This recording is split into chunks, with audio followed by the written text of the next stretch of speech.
Européens, bien évidemment, nous sommes tous, et les membres du groupe d'amitié Union Européenne-Maroc que je préside m'ont tous dit Gilles, nous te mandatons pour être notre porte-parole et puis pour que, bien évidemment, tu défendes haut et fort cette candidature du Royaume du Maroc. Pourquoi?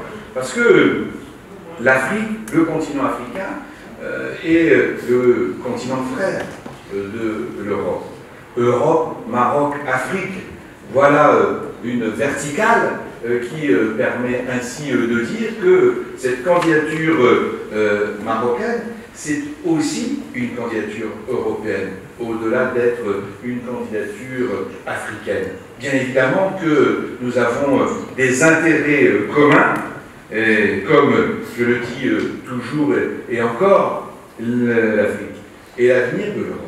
Car nous allons, nous, les Européens, aller chercher notre nouveau paradigme de développement, notre nouveau paradigme économique, notre croissance de demain, eh bien, nous irons le chercher avec le continent africain. Et on sait, par ailleurs, que dans cette politique et dans ce nouveau paradigme qui est en cours de construction, eh bien, le Royaume du Maroc, c'est le hub vers l'Afrique. C'est qu'aujourd'hui, en lançant cet appel solennel, non seulement aux 750 députés européens, puisqu'en ce qui me concerne, je suis déjà acquis à la cause marocaine, mais au-delà de ces 750 députés européens, dire aussi aux 28 États membres, y compris le Royaume-Uni, qui est encore, jusqu'au mois de mars 2019, membre de l'Union européenne, eh bien, allez-y pour, bien évidemment, porter haut et fort cette candidature marocaine, car c'est aussi votre candidature. Et je termine en disant que ma petite Hayat, 8 ans, et mon petit Sofiane, 6 ans, qui sont à Lille, eh bien, ils ont déjà prévu de faire la fête le 13 juin au soir. Merci de votre attention. Ce qui est important, c'est d'abord de voir les présidents des fédérations qui votent. C'est ceux-là qui votent vraiment. Aujourd'hui, c'est encore plus important d'élargir le cercle de façon à leur rendre la vie facile. Parce que très souvent, quand ils votent, autour d'eux, les gens ne comprennent pas. Les politiques, la société civile, etc. La rencontre aujourd'hui, le cercle maroco-français, mais européen et marocain, de façon plus large, comme vous avez pu le constater, est importante pour nous.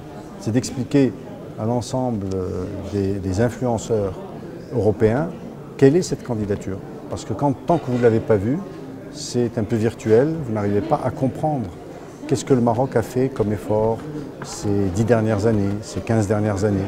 Pourquoi en 2003 il s'est présenté, il n'a pas réussi et va réussir aujourd'hui en 2018. Donc ce gap, à leur expliquer, est important et fondamental.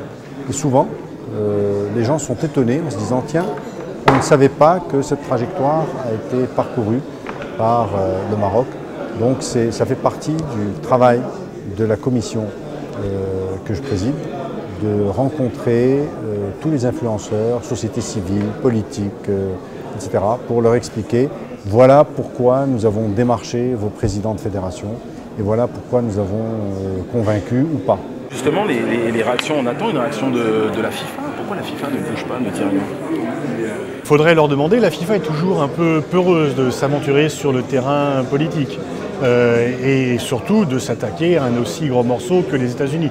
Mais je pense que c'est certainement aussi aux présidents nationaux de fédération, ceux qui vont voter, de s'exprimer, et puis aux citoyens, à nous, aux hommes politiques, aux citoyens, de dire, de faire entendre, parce que c'est tellement incongru que ça n'a pas été suffisamment remarqué. Et donc le fait de le faire entendre haut et fort bien, permettra peut-être une prise de conscience. Ce serait terrible quand même pour le sport dans son ensemble d'avoir un président qui puisse mettre la pression. Dans ce cas-là, on revient vraiment aux empires. L'enquête du monde pour le football, elle s'est faite de façon pacifique, sans armes, avec l'enthousiasme des peuples conquis. Là, Donald Trump envoie un impérium, un oukase au reste de la planète en disant « je suis le chef ».